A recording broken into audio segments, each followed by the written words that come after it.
Quand on écoute Molière, ou même quand on l'étudie, il est important de voir les changements qu'il effectue. Il ne faut pas oublier que c'est lui qui écrit l'ensemble du texte.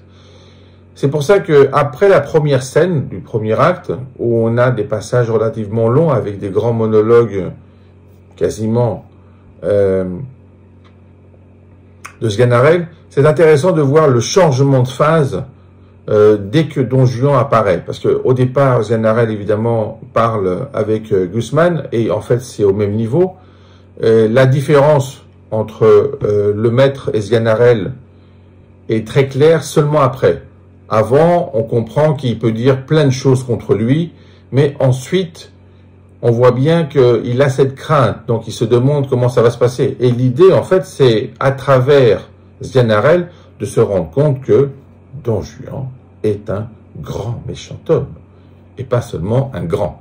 Donc l'idée, c'est qu'on va avoir une scène 2 qui sera très courte, où on voit que Don Juan et Sganarelle, et dans cette scène, on voit bien la différence de point de vue, et comment finalement Sganarelle, qui est quand même hypocrite, parce que quand il était avec Guzman, il parlait de façon totalement différente, et quand il est avec Don Juan, évidemment, il parle de façon totalement différente, parce que simplement, il veut survivre, hein.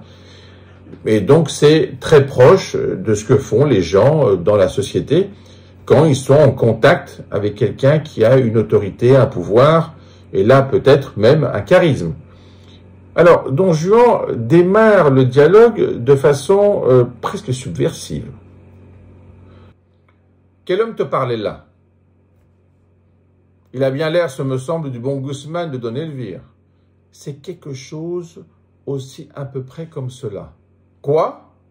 C'est lui? Lui-même. Et depuis quand est-il en cette ville? D'hier au soir. Et quel sujet l'amène? Je crois que vous jugez assez ce qui le peut inquiéter. Notre départ, sans doute.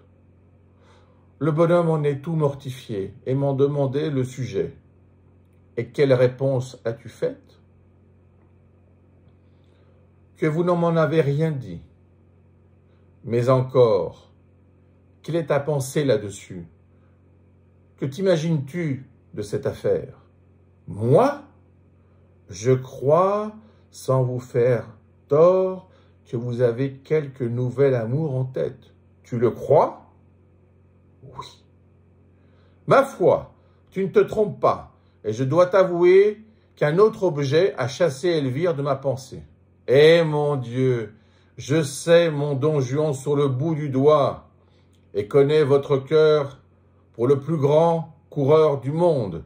Il se plaît à se promener de liens en liens et n'aime guère à demeurer en place.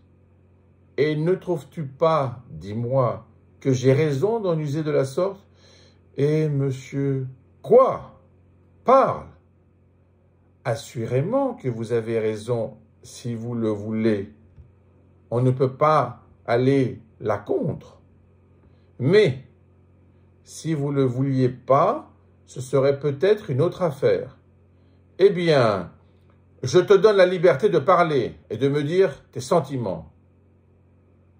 En ce cas, monsieur, je vous dirai franchement que je n'approuve point votre méthode et que je trouve fort vilain d'aimer de tous côtés comme vous faites.